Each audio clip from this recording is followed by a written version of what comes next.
think this whole revolution of common sense idea that Trump is pushing, this is the issue that maybe people associate with it the most. Because if there ever was an 80-20 or a 90-10 issue in America, it's this one. I mean, President Trump had the young athlete at the State of the Union the other night who'd been really injured in a volleyball game over it. I saw people posting video of that horrific injury, and I still saw liberals on social media laughing at this person's misfortune. And so I think the Democratic Party is torn up about it, but the American people aren't. Trump used it to political advantage, but then they expected him to do something about it, which he has done. If Democrats don't get on the right side of at least one 80-20 issue in America, they're going to lose again in 28. You know,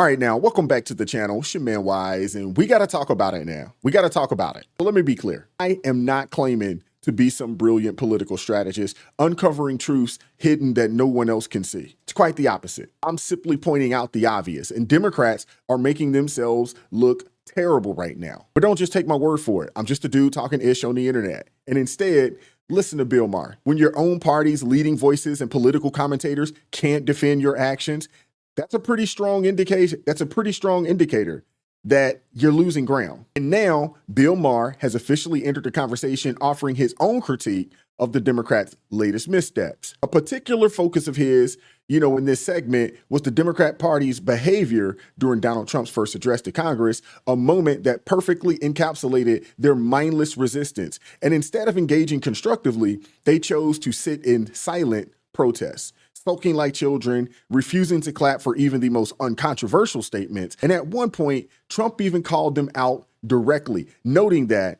no matter what he did, they would never be satisfied. He could come up with the cure for cancer and they would shout him down, which is sad. We should not live in America that is like that. Their behavior was despicable, and it has backfired on them big time. You have people coming out the woodworks denouncing their affiliation with these evil people. Democrats genuinely believe that this was a brilliant political strategy, a show of strength and defiance that would win over the American people. But in reality, they just came across looking as petulant, unserious, and out of touch children. And now even Bill Maher, who has been over the years one of the most outspoken liberal voices, he's decided to call out their foolery. 100% here for it. Like, share, subscribe, turn the notifications on. Click that all button so you never miss an upload. If you'd like to support the channel, consider joining the ARP family, or you can buy your man a coffee. Link in the description box below. Let's get into it. Was apropos of what's going on the left. And by the way, if you watch the speech, I saw mostly the clips of it, and mostly it was people in the audience, the guy with the cane, people with, like, paddles. Oh, there's the cane dude. And then there's, okay, here's our pussy hat uniform. And these, looks like you're at a auction signs. I mean, it was, John Fetterman called it a sad cavalcade of self-owns and unhinged petulance. I love him. I thought he should have won last week. The Democrats seem so lost. And here's Jasmine Crockett, who is, I thought, a big leader in the Democratic Party. Her quote is, "This is a terrible nightmare. Somebody slap me and wake me the f because I'm ready to get on with it." On with what would be my first question. And also, this is the way this is like how a podcaster talks or some fuck it, man. Can you imagine, I don't know, Obama saying, "Oh, man, dude, this shit's whack. Slap me. I'm fucking over it." No, I mean, come on, man. They're elected members of Congress that, yes, while in the minority, it doesn't mean you have no power. The sort of idea of all you can do is a poorly orchestrated press conference or hold up the sign, it's not really true. Like, get creative with the House rules, see what you can do. I actually honestly don't hate the government shutdown idea. I think Democrats need to show that they're willing to play hardball. No one wins in a government shutdown, let's be clear. It's not good for the public, but they need some kind of an actual action beyond just whining outside of a federal building. Okay, but wait a second. Wait a second. Where the Democrats missed it is that they could have stood up and brought people in who have been affected by these policies in an incredibly negative way, and there's plenty of them, and talk to those folks and distribute it out so that they're talking to their neighbors.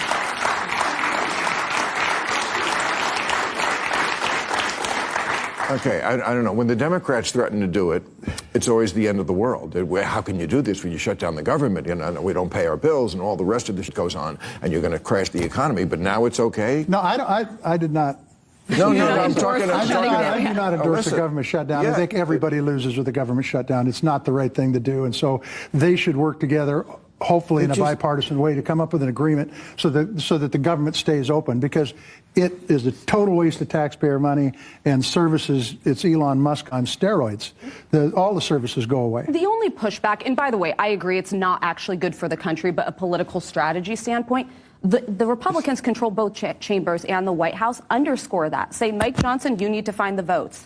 That's true. John Thune, you have to find the votes. Maybe at least take it to the edge, as they often do, but there's got to be some sort of owning the power that you have in Congress, or then get out and have a podcast. There isn't. You know what? People come to me all the time when I'm out, like at the Oscar party. They're, Bill, what are we going to do? What are we going to do? I don't know. You're at the Oscar party. Have a great time. Yeah, exactly. That's what you're going to do.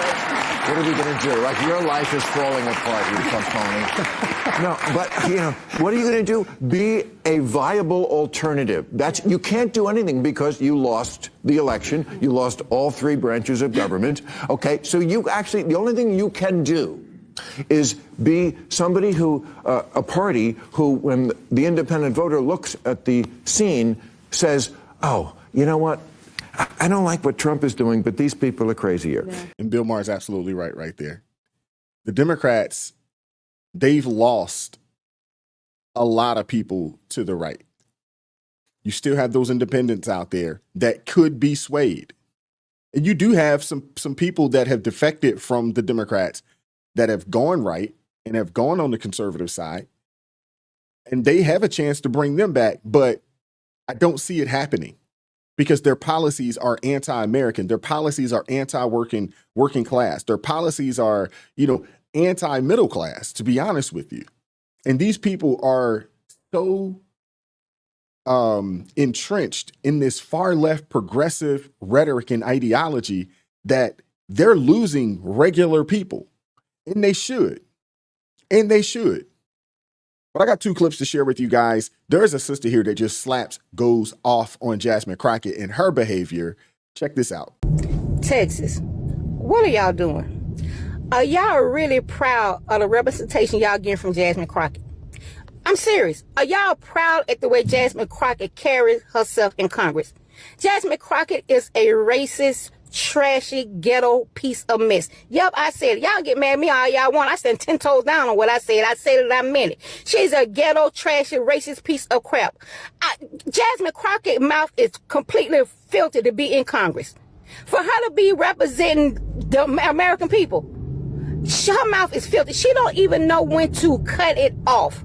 I don't care what she say at home and how she talk at home, but when you're in Congress representing the people of the United States of America, representing the people of your district, you should know how to act and how to control yourself. Her mouth is ridiculous. Now, don't get me wrong. My mouth can be ridiculous sometimes, but I'm not in Congress. I'm not representing a certain district of people who put me in office. And you can best believe if I was, I would know how to act and how to carry myself. Even if you disagree with someone, you should know how to carry yourself. Jasmine Crockett is a piece of ghetto trash. And I'm so sick of y'all out here telling myself, oh, Jasmine Crockett is a strong black woman. Jasmine Crockett don't take no mess. Oh, Jasmine Crockett, she'll tell you off. Jasmine Crockett is a ghetto piece of trash who do not know how to control herself or do not know how to act in Congress. And it is what it is. I mean, are y'all really proud of this? Women, are we? Is this what represent us? Are these the type of women that we want representing us in Congress? I'm serious. I don't care if you're black, white, Asian, Latino. I don't care what you are. Is this what you want representing us as women? And stop lumping all us black women up together, acting like we agree with this bull crap that Jasmine Crockett doing, because we don't. Jasmine Crockett is a man. Texas, what are y'all doing? What are y'all doing, Texas? At this point, everything is a joke. This is a joke. The Democratic Party already is a joke. And if Jasmine Crockett is supposed to be the new face of the Democratic Party, she's supposed to be the new leader of the Democratic Party. Child, y'all in more trouble than I even thought. And it is what it is. With that, we're going to end this video. And she is absolutely right. If Jasmine Crockett is supposed to be the face of the Democrat Party, they are in big trouble. And the word on the streets is that they're looking at Jasmine Crockett, in a potential, maybe VP run with Tim Walz or somebody like that. Could you imagine that? A Walz Crockett ticket? The brother, Sheldon Williams, he is running against her out in Texas in District 30. He's running against her. They're finding all types of foolishness going on as far as the amount of money that's been funneled into her campaign that could have been fraudulent. Could have been. We're not saying it is, but it could be. Woo, pretty interesting. But these Democrats, man, they don't have a leg to stand on right now, man. They really don't. And if they keep up this behavior, they probably won't win another major election. They can win that local stuff because you got some people that's just, no matter what, they're going to vote blue. Those blue no matter who folks in certain districts. But on a national level, it's going to be very difficult for them. But I want to hear from you guys in the comment section. What are your thoughts on Bill Maher and what he had to say? He's absolutely right. Is he going to defect and go independent? You know he's not going right. You know that much. But would he go independent and look at the policies and see what makes sense for him and the country?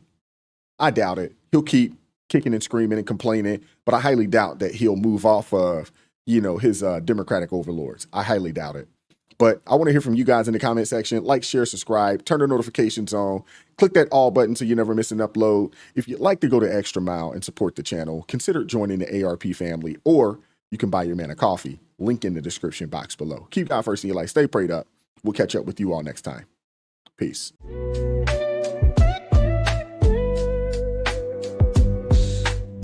Vibes so raw, can't hide the truth.